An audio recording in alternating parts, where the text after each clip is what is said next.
शुक्लाम्बरधरम् विष्णुम् शशिवर्णम् चतुर्भुजम् प्रसन्नवदनम् ध्यायेत् सर्वविघ्नोपशान्तये व्यासम् वसिष्ठनप्तारम् शक्तेः पौत्रमकल्मषम्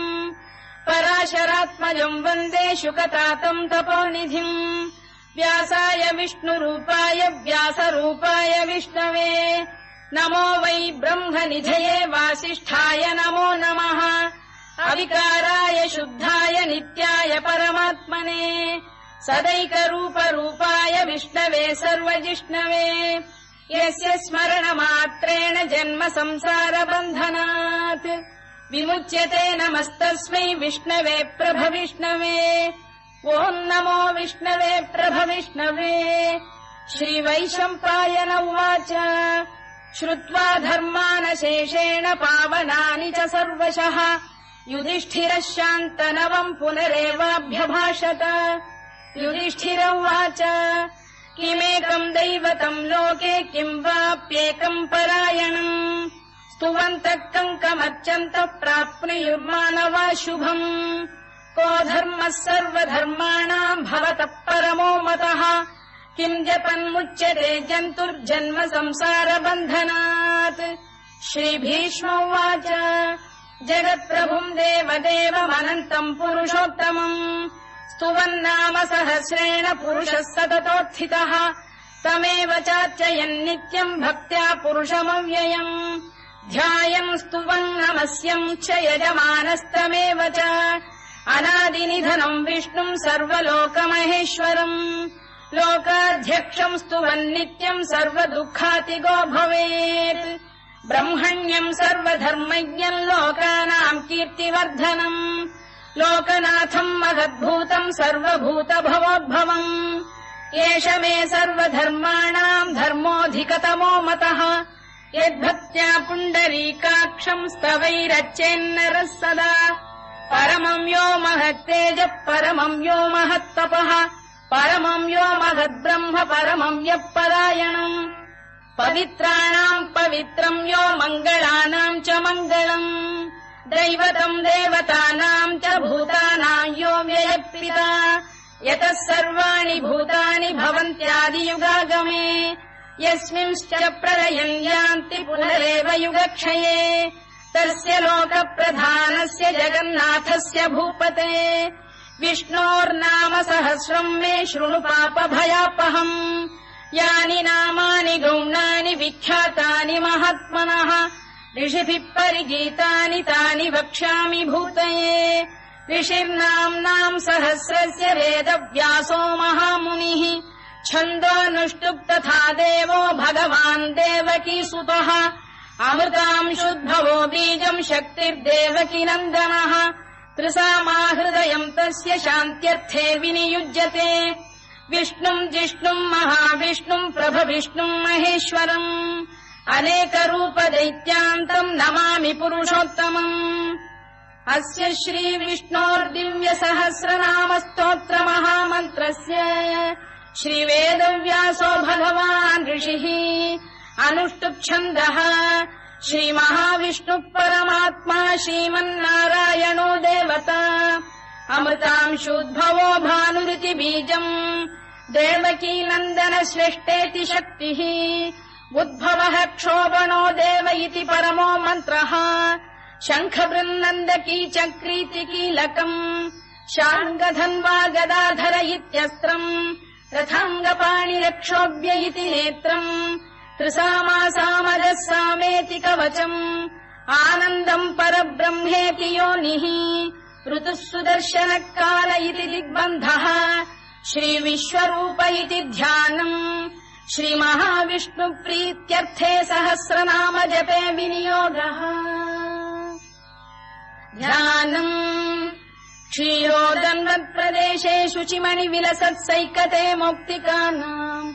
माला क्लुप्तासनस्थस्फटिकमणिनिभैर्मौक्तिकैर्मण्डिताङ्गः शुभ्रैरभ्रैरदभ्रैरुपरि विरचितैर्मुक्तपीयूषवर्षैः आनन्दीनः पुनीयादरिनलिन गदा शङ्खपाणिर्मुकुन्दः भूः पादौ यस्य नाभिर्विहदसुरनिलश्चन्द्रसूर्यौ च नेत्रे कर्णावाशा शिरोद्यौर्मुखमपि दहनो यस्य वास्तेयमब्धिः अन्तस्थम् यस्य विश्वम् सुरनरखगो भोगि गन्धर्व दैत्यैः चित्रम् रम्यते तम् त्रिभुवन वपुषम् विष्णुमीशम् नमामि। ॐ नमो भगवते वासुदेवाय। शान्ताकारम् भुजगशयनम् पद्मनाभम् सुरेशम् विश्वाधारम् गगनसदृशम् मेघवर्णम् शुभाङ्गम् लक्ष्मीकान्तम् कमलनयनम् योगिहृद्ध्यानगम्यम् वन्दे विष्णुम् भवभयहरम् सर्वलोकैकनाथम् मेघश्यामम् पीतकौशेयवासम् श्रीवत्साङ्कम् कौस्तुभोद्भासिताङ्गम् पुण्योपेतम् पुण्डरीकायताक्षम् विष्णुम् वन्दे सर्वलोकैकनाथम् नमः समस्तभूतानामादिभूताय भूभृते अनेकरूपरूपाय विष्णवे प्रभविष्णवे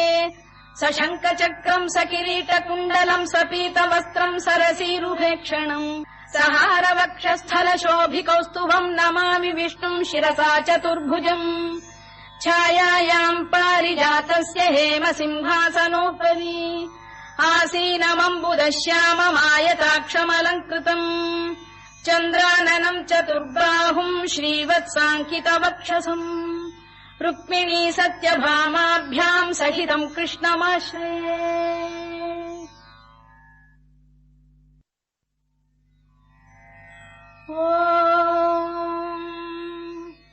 विश्वम् विष्णुर्वषत्कारो भूतभव्य भवत्प्रभुः भूतकृद्भूतभृद्भावो भूतात्मा भूतभावनः भूतात्मा परमात्मा च मुक्तानाम् परमागतिः अव्ययः पुरुषः साक्षी क्षेत्रज्ञोऽक्षर एव च योगो योगविदाम् नेता प्रधानपुरुषेश्वरः नारसिंहवपुः श्रीमान् केशवः पुरुषोत्तमः सर्वः शर्वः शिवस्थाणुर्भूतादिर्निधिरव्ययः सम्भवो भावनो भर्ता प्रभवः प्रभुरीश्वरः स्वयम्भूः शम्भुरादित्यः पुष्कराक्षो महास्वनः अनादिनिधनो धाता विधाता धातुरुत्तमः अप्रमेयो ऋषिकेशः पद्मनाभोऽमरप्रभुः विश्वकर्मा मनुस्पष्टा स्थविष्ठस्थविरो ध्रुवः अग्राह्यः शाश्वतः कृष्णो लोहिताक्षप्रदर्दनः प्रभूतस्त्रिककुब्धाम पवित्रम् मङ्गलम् परम् ईशानप्राणदप्राणो ज्येष्ठः श्रेष्ठः प्रजापतिः हिरण्यगर्भो भूगर्भो माधवो मधुसूदनः ईश्वरो विक्रमी धन्वी मेधावी विक्रमक्रमः अनुत्तमो दुराधर्ष्य कृतज्ञकृतिरात्मवान् सुरेशः शरणम् शर्म विश्वरेता प्रजाभवः अधः संवत्सरो व्यालप्रत्ययः सर्वदर्शनः अजः सर्वेश्वरः सिद्धः सिद्धिः सर्वादिरच्युतः वृषाकपिरमेयात्मा सर्वयोगविनिसृतः वसुर्वसुमनः सत्यः समात्मा संमितः समः अमोघः पुण्डरीकाक्षो वृषकर्मा वृषाकृतिः रुद्रो बहुशिरा बभ्रुर्विश्वयोनिः शुचिश्रवाः अमृतः शाश्वतस्थाणुर्वरारोहो महातपाः सर्वगः सर्वविद्भानुर्विश्वक्सेनो जनार्दनः वेदो वेदविदव्यङ्गो वेदाङ्गो वेदवित्कविः लोकाध्यक्षः सुराध्यक्षो धर्माध्यक्षकृताकृतः चतुरात्मा चतुर्व्यूहश्चतुर्दंष्टश्चतुर्भुजः भ्राजिष्णुर्भोजनम् भोक्ता सहिष्णुर्जगदादिजः अनघो विजयो जेता विश्वयोनिः पुनर्वसुः उपेन्द्रो वामनः प्रांशुरमोघः शुचिरूर्जितः अतीन्द्रः सङ्ग्रहः सर्गो धृतात्मा नियमो यमः वेद्यो वैद्यः सदा योगी वीरः माधवो मधुः अतीन्द्रियो महामायो महोत्साहो महाबलः महाबुद्धिर्महावीर्यो महाशक्तिर्महाद्युतिः अनिर्देश्य वपुः श्रीमान् अमे आत्मा महादृधृत् महेश्वासो महीभर्ता श्रीनिवासः सताङ्गतिः अनिरुद्धः सुरानन्दो गोविन्दो गोविदाम्पतिः मरीचिर्दमनो हंसः सुपर्णो भुजगोत्तमः हिरण्यनाभः सुतपाः पद्मनाभः प्रजापतिः अमृत्युः सर्वदृक्सिंहः सन्धाता सन्धिमान् स्थिरः अजो दुर्मर्शनः शास्ता विश्रुतात्मा सुरारिः गुरुर्गुरुतमो धाम सत्यः सत्यपराक्रमः निमिषो निमिषस्रग्वी वाचस्पतिरुदारधीः अग्रणीर्ग्रामणी श्रीमान् न्यायो नेता समीरणः सहस्रमूर्धा विश्वात्मा सहस्राक्षः सहस्रपात् आवर्तनो निवृत्तात्मा संवृतः सम्प्रमर्दनः अधः संवर्तको भङ्गिरनिलो धरणीधरः सुप्रसाद प्रसन्नात्मा विश्वधृक् विश्वभुग्विभुः सत्कर्ता सत्कृतः साधुर्जह्नुर्नारायणो नरः असङ्ख्येयो प्रमेयात्मा विशिष्टः शिष्टकृच्छुचिः सिद्धार्थ सिद्ध सङ्कल्पः सिद्धिदः सिद्धिसाधनः वृषाही वृषभो विष्णुर्वृषपर्वा वृषोदरः वर्धनो वर्धमानश्च विविक्तः श्रुतिसागरः सुभुजो दुर्धरो वाग्मी महेन्द्रो वसुदो वसुः नैकरूपो बृहद्रूपः शिपिविष्टप्रकाशनः ओजस्तेजोऽब्जुदिधरः प्रकाशात्मा प्रतापनः वृद्धः स्पष्टाक्षरो मन्त्रश्चन्द्रांशुर्भास्करद्युतिः अमृतांशुद्भवो भानुः शशबिन्दुः सुरेश्वरः औषधम् जगतः सेतुः सत्यधर्मपराक्रमः भूतभव्यभवन्नाथ पवनः पावनो नरः कामः कामकृत्कान्तः कामः कामप्रदप्रभुः युगादिकृद्युगावर्तो नैकमायो महाशनः अदृश्यो व्यक्तरूपश्च सहस्रजिदनन्तजित् इष्टो विशिष्टः शिष्टेष्टः शिखण्डी नघुषो वृषः क्रोधः क्रोधकृत्कर्ता विश्वबाहुर्महीधरः अच्युत प्रथित प्राण प्राणदो वासवानुजः अपाम् निधिरधिष्ठानमप्रमत्त प्रतिष्ठितः स्कन्द स्कन्दधरो धुर्यो वरदो वायुवाहनः वासुदेवो बृहद्भानुरादिदेवः पुरन्दरः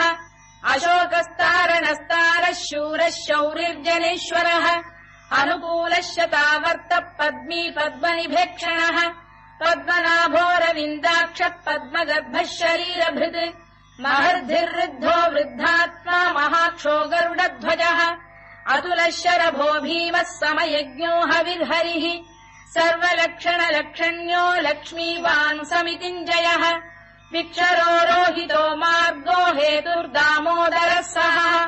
महीधरो महाभागो वेगवानमिताशनः उद्भवः क्षोभणो देवः श्रीगर्भः परमेश्वरः करणम् कारणम् कर्ता विकर्ता गहनो गुहः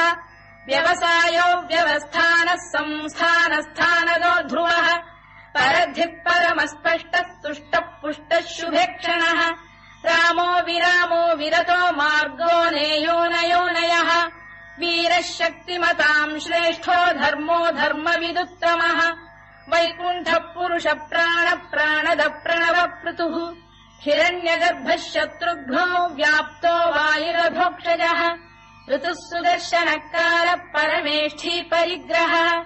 उग्रः संवत्सरो दक्षो विश्रामो विश्वदक्षिणः विस्तारस्थावरस्थाणुप्रमाणम् बीजमव्ययम् अर्थोऽनर्थो महाकोशो महाभोगो महाधनः अनिर्विण्णस्थविष्ठो भूर्धर्मयूपो महामखः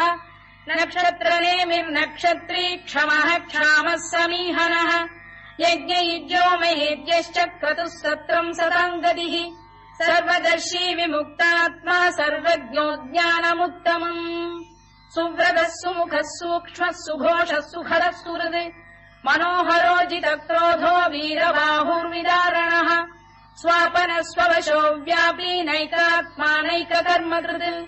वत्सरो वत्सलो वत्सी रत्नगर्भोधनेश्वरः धर्मकृद्धर्मकृद्धर्मी सदसक्षरमक्षरम् अविज्ञाता सहस्रांशुर्विधाता कृतलक्षणः गभस्तिनेमिः सत्तस्तः सिंहो भूतमहेश्वरः आदिदेवो महादेवो देवेशो देवभृद्गुरुः उत्तरो गोपतिर्गोप्ता ज्ञानगम्यः पुरातनः शरीरभूतवृद्भोक्ता कपीन्द्रो भूरि दक्षिणः सोमपोऽमृतपः सोमः पुरुजित् पुरुसत्तमः विनयो जयः सत्यसन्धो दाशार्हः सात्वताम् पतिः जीवो विनयिता साक्षी मुकुन्दोमित विक्रमः अम्भो निधिरनन्तात्मा महोदधिशयोऽन्तकः अजो महार्घ स्वाभाव्यो जिता मित्र प्रमोदनः आनन्दो नन्दनो नन्दः सत्यधर्मा त्रिविक्रमः महर्षि कपिलाचार्य कृतज्ञो मेदिनीपतिः त्रिपुरस्त्रिदशाध्यक्षो महाशृङ्गकृतान्तकृत् महावराहो गोविन्दः सुषेणः कनकाङ्गिनी गुह्यो गभीरो गहनो गुप्तश्चक्रगदाधरः मेधास्वाङ्गो जितः कृष्णो दृढः सङ्कर्षणोच्युतः वरुणो वारुणो वृक्षः पुष्कराक्षो महामनाः भगवान् भगहानन्दी वनमाली हलायुधः आदित्यो ज्योतिरादित्यः सहिष्णुर्गतिसप्तमः सुधन्वाखण्ड परशुर्दारुणो द्रविणप्रदः दिवस्पृक् सर्वदृग्व्यासो वाचस्पतिरयो निजः त्रिसामासामगः साम निर्वाणम् भेषजम् भिषज सन्न्यासकृच्छमः शान्तो निष्ठा शान्तिपरायणम् शुभाङ्गः शान्तिदः स्रष्टा कुमुदः कुवलेशयः गोहितो गोपतिर्गोप्ता वृषभाक्षो वृषप्रियः अनिवर्ती निवृत्तात्मा संक्षेप्ताक्षेमकृत् शिवः श्रीवत्सवक्षः श्रीवासः श्रीपतिः श्रीमताम्बरः श्रीधः श्रीशः श्रीनिवासः श्रीनिधिः श्रीविभावनः श्रीधर श्रीकर श्रेयः श्रीमान् लोकत्रयाश्रयः स्वक्षस्वङ्गः शतानन्दो नन्दिर्ज्योतिर्गणेश्वरः विजितात्मा विधेयात्मा सत्कीर्तिश्छिन्न संशयः उदीर्णः सर्वतश्चक्षुरनीशः शाश्वतस्थिरः भूषयो भूषणो भूतिर्विशोकः शोकनाशनः अर्चिष्मानर्चितः कुम्भो विशुद्धात्मा विशोधनः अनिरुद्धो प्रतिरथ प्रद्युम्नोमित विक्रमः कालनेमिनिहा वीरः शौरिः शूरजनेश्वरः त्रिलोकात्मा त्रिलोकेशः केशवः केशिहा हरिः कामदेवः कामपालः कामी कान्तकृतागमः अनिर्देश्य वपुर्विष्णुर्वीरोऽनन्तो धनञ्जयः ब्रह्मण्यो ब्रह्मकृद्ब्रह्मा ब्रह्म ब्रह्मविवर्धनः ब्रह्मविब्राह्मणो ब्रह्मी ब्रह्मज्ञो ब्राह्मणप्रियः महाकमो महाकर्मा महातेजा महोरगः महाक्रतुर्महायज्वा महायज्ञो महाहविः स्तव्यस्तव प्रियस्तोत्रम् स्तुतिस्तोतारणप्रियः पूर्णः पूरयिता पुण्यः पुण्यकीर्तिरनामयः मनोजवस्तीर्थकरो वसुरेता वसुप्रदः वसुप्रदो वासुदेवो वसुर्वसुमनाहविः सद्गतिः सत्कृतिः सत्ता सद्भूतिः सत्परायणः शूरसेनो यदुश्रेष्ठः सन्निवासः सुयामुनः भूतावासो वासुदेवः सर्वासु निलयो नलः दर्पः दर्पदो दृप्तो दुर्धरोऽथा पराजितः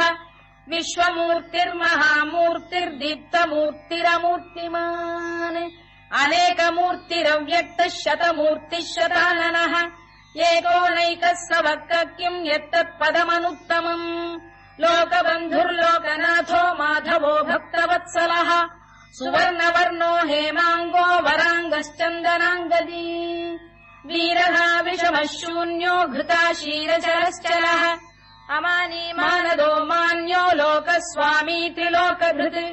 सुमेधा मेधजो धन्यः सत्यमेधाधराधरः तेजो वृषोद्युतिधरः सर्वशत्रुभृताम्बरः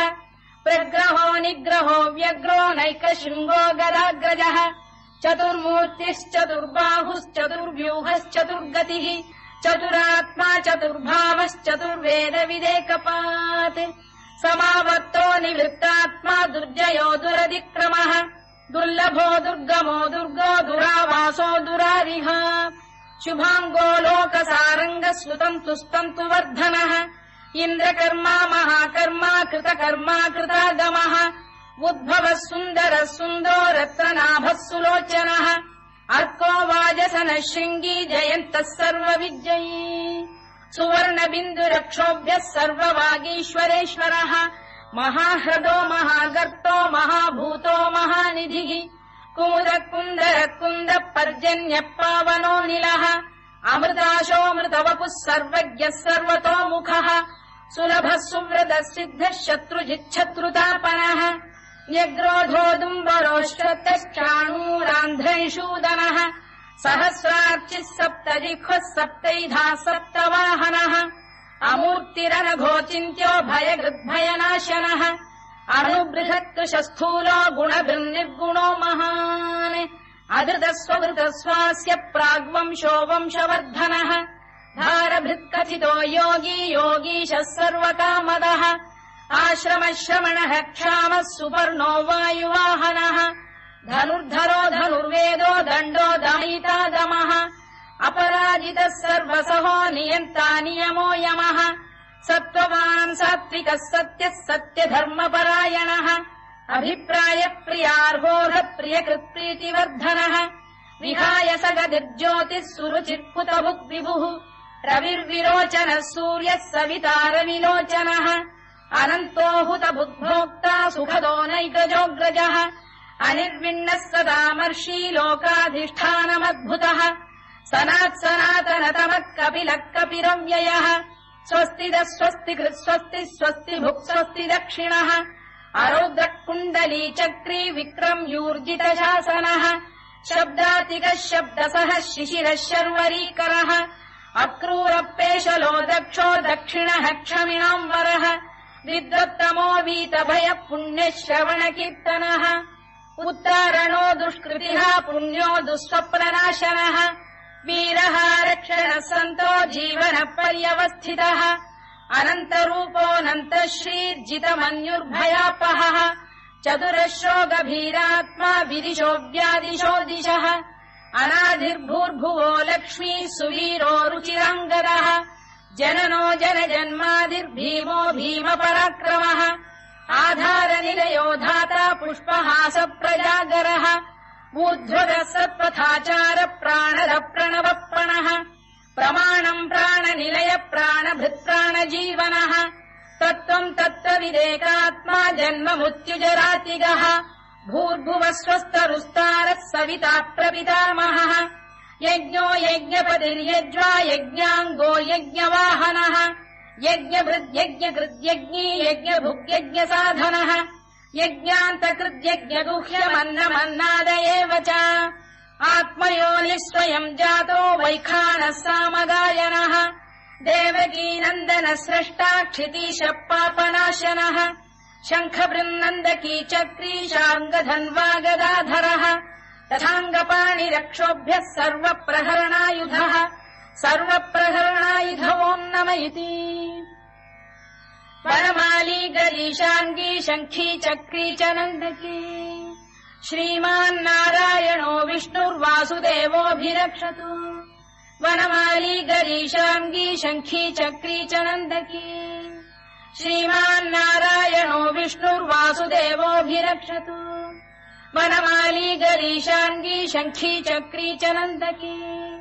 श्रीमान्नारायणो विष्णुर्वासुदेवोऽभिरक्षतु इतीदम् कीर्तनीयस्य केशवस्य महात्मनः